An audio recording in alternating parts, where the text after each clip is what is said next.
አባዬ? የት ነው የምትሄጂው? ይኸውልሽ ዳጣ፣ ይሄ ልሂድ የሚለውን ንግግርሽን አቁ።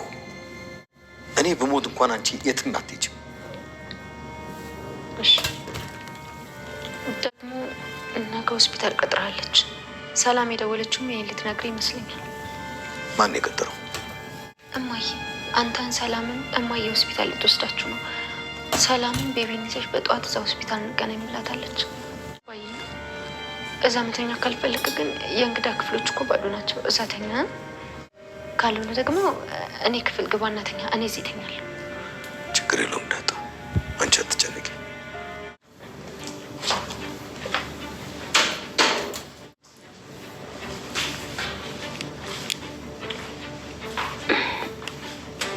ተከተለኝ።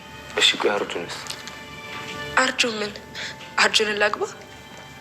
አይ እሱ ከልቡ ነው የሚያፈቅርሽ ብዬ። የእሱ ጨዋታ ነው።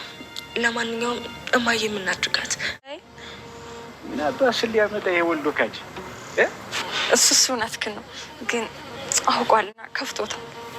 ይወልድሽ የለ እንዴት አይከፍት ይል ነበር፣ ግን እኔ አላምነውም ነበር። ምንስ ታምኛለሽ? እንዴት ዋላችሁ? እንዴት ነገዚ? እንግዲህ ሰላምታና ሚስት እግረ መንገድ ሆነና የእህል ውሃ ጉዳይ ሆኖ እኔም ሚስቴን ሳላገኝ አልቀርም። ገዚ ጥሩ ነዋ። ፈለጋችሁበት ቦታ እኔ አልፈልግም። አልሄድም። እንዴ ለምን ትፈልጊያለሽ? አልሄድም፣ አልፈልግም። በቃ ተዋት። እኔ እና አንተ ሂደን እኔ ጋብዘኝ። ለዛ ደግሞ ምን አደረገች? አይ ጋሽ እኔ አጫዎች ለቁም ነገር ሳስባት ሌላ ሰው ወደደች። ወይዘሮ ማርታ እያንዳንዱን ነገር በራሴ መንገድ እወጣለሁ በማለት እንግዲህ ሰላምን ትናንትና እንዴት አድርጋ እንዳገኘቻት አይታችኋት ነበረ። ዛሬም ደግሞ ጠበቅና ጠንከር ያለ ጥያቄ አከታትላ ጠይቃታለች። ሰላምም እንግዲህ ደንግጣ ገና ሳትጠየቅ ብዙ ነገር ነው የመለሰችው፣ ብዙ ነገር ነው የፈለፈለፈችው። ምክንያቱም በጣም ከባድ ነው ታውቃላችሁ። እንግዲህ የማርያምን ብቅል የበላ ይለፈልፋል ነው ነገሩና ገና ሁኔታው በርግጥ ማርታ እንደሰማች ምናምን ሰላም ስለምታውቅ ከዛም ጭምር ነው እንደዛ ልትሆን የቻለችው። ሲጀመር የቀጠረቻት ወደ እሷ ጋር እንድትሄድም የፈለገችበትን ዳጣም ደውላ ለሰላም እያንዳንዱን ነገር ስላሳወቀቻት፣ ሲቀጥል ደግሞ በጭራሽ እንዳታረጊ ብላት ከዳጣ ጋር ብዙ ነገሮችን ስላወሩ በዛ አማካኝነት እንግዲህ ዛሬ ማርታ አግኝታት ነበረ። ሰላም እንግዲህ ደንግጣ እንዴት እንደሆነች አይታችኋታል። በቃ ከአንዳንድ ነው ነገር የሚያሳውቀውና ልጅሽን ላይ ነው የመጣሁት። ለነገሩ እንደዚህ አለች መድኃኒት ምንድነው የሆነው ነገር ስትላት እንግዲህ ኧረ በጭራሽ ጠርጥረሽ ነው እንዴ? በእኔ ነው እንዴ? ከፈለግሽ የልጁን አባት ደረጃ አይደለም ታውቅሻለሁኝ ምናምን አለኝ ማለት ነው። አይ አሁን እሱ ልጠይቅሽ አይደለም የመጣሁት ግን በራሴ መንገድ መውሰድ ያለብኝ እርምጃ ስላለ ለሱ ነገር ዝግጁ እንድትሆኝ ብቻ ልጠይቅሽ ነው ብላ ነው ታያቻት። በዚህ ምድር ላይ የማልጠራጠረውና በጭራሽ የማምነውን ልክደው ማልችለው አንድ ሰው ነበረ፣ ወይም ደግሞ ይክደኛል ወይም ይሄን ነገር ያደርግብኛል ዋሸኛል ብዬ በዚህ ምድር ማላስበው ሰው ደረጀ ነበረ። ስለዚህ አሁን ደረጀን ስለተጠራጠርኩኝ ደረጀን ተጠራጥሬ ደግሞ በዚህ ምድር ላይ ሌላ ሰው እኔ የማምነው ሰው አለ ብዬ ማውራት በፍጹም አልችልም በማለት ነው እንግዲህ ይሄን ነገር የተናገረችው ማርታ። ስለዚህ በዚህ አማካኝነት ነው እንግዲህ ነገርዮሹ በሌላ መስመር የያዘው። ቤተሰቦቻችን በጣም በሚያሳዝን ሁኔታ ምርመራውን ለማስሄድ ሆስፒታል እንግዲህ ነገ ተቀጣጥረዋል።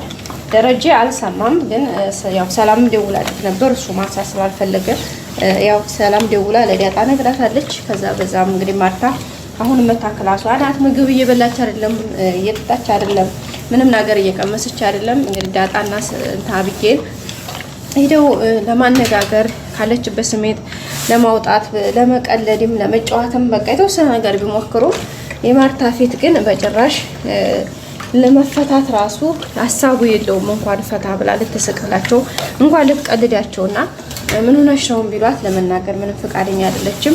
ኤቢም ምን ሆነሽ ነው ብላት አንዴ ሁለቴ ደጋግማ ጠይቃታለች፣ ግን ለመናገር ፈቃደኛ አይደለችም።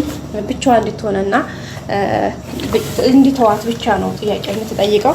ደረጀም እንግዲህ እንደባላፈው እንደምታውቁት እንግዲህ ብቻውን እየተኛ ያለው ሶፋ ላይ ነው፣ በቤቱ ሶፋ ላይ ነው እየተኛ ያለው። ምክንያቱም አልጋ ላይ ይሄ ነገር እውነታው ታውቆ እያንዳንዱ ነገር ይፋ እስከሚወጣ ድረስ በጭራሽ እኔንም እንዳትነካኝ አጠገቤም እንዳትደርስ አልጋዬ ላይም እንዳትተኛ ብላ እንግዲህ ጠበቅ ያለ ማዘዣ የመሰለ ነገር ሰጥተዋለች እና ስለዚህ በዛ አማካይነት እንግዲህ ነገሮች በጣም ከባድ ነው።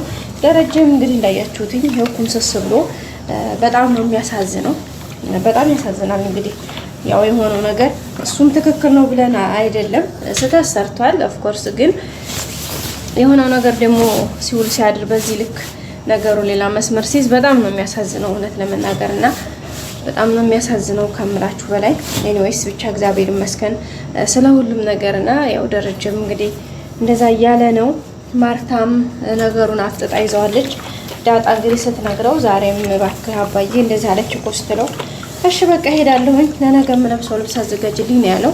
ሄዳለሁ አለ እና ደረጀ እንደዛ ካለ ማለት ነው መሄዱ ጥሩ ሆኖ እያለ ግን ለምን ነው እንደዚህ ሆነው ማለት ለምን እውነታውን አይነግራትና ምርመራ ማድረግ አይጠበቅባትም?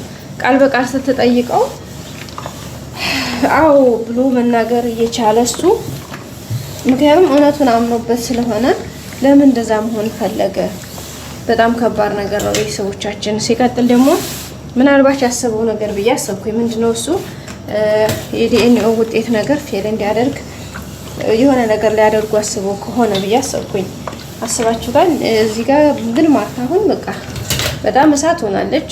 ሲቀጥል ደግሞ ይሄ ነገር ሁለቱም ናቸው የሚሄዱት ደረጀንም ልጁንም ነው ምርመራ እንዲያደርጉ የፈለገችው። ስለዚህ እዚህ ጋር ሜዲካሉ በነገራችን ላይ ደረጀን ባይሄድ ችግር የለባትም ማርታ። ምን መሰላችሁ ልጆቿን መውሰድ ትችላለች። በተለይ ውሃን ስፔሻሊ አብጌልንም ምንም ማለት አይጠበቅባትም።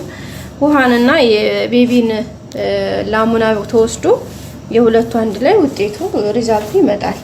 የሆነ ፐርሰንት ያክል ግን እንትን ስለሚኖራቸው እህትና ወንድም የመሆን ቻንስ ስለሚኖራቸው ስለዚህ ምንም ሌላ ጥያቄ አስፈልጋትም።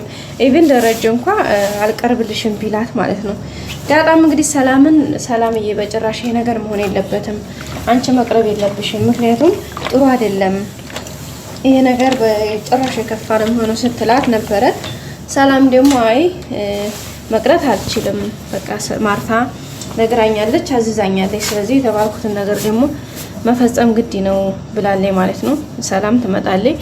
ስለዚህ ምናልባት እንዳልኳችሁ ደረጃ አሁን ማድረግ ያለበት ለኤቢ ነግሯትኝ የሆነ መፍትሄ መፈጠር አለበት ወይ ደግሞ እሱ ምናልባት ከሕክምና ባለሙያዎች ጋር አንዳንድ ነገር ተመካክሮ ወይ ነገሩ እንዲቀየር ሊያደርግ ይሆን እንግዲህ የሚለው ሀሳብ አለኝ።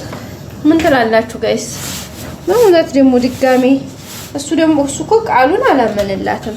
እሷ ቃሉን ደግሞ አድርጌዋለሁ ብሎ እንኳን ለማመን የተቸገረ ሰውዬ እሷ ሪዛልቱን በእጇ ቼክ ስታደርገው እንዴት ይሆናል ብላችሁ ታስባላችሁ? እህቷ እኮ ስትተፈለወረበት ነው ኦልሬዲ የዲኤንኤው ምርመራ ምናምን ማለት ነው። ግን ያንን በቃ ማመን አልፈለገችም። ስለዚህ በዚህ ልክ ነው ማርታ እንግዲህ ደረጀን የምታምነውና በቃ በራሷ መንገድ ከአንዳንድ ይህን ነገር ለማስሄድ ያሰበችበት መንገድ በጣም ከባድ ነው። እንግዲህ ደረጀም ያለበትን ስሜት ያለበት ሁኔታ በጣም የሚያሳዝን ሁኔታ ላይ ነው ያለው። ያው እንግዲህ ምንም ማድረግ አይቻልም።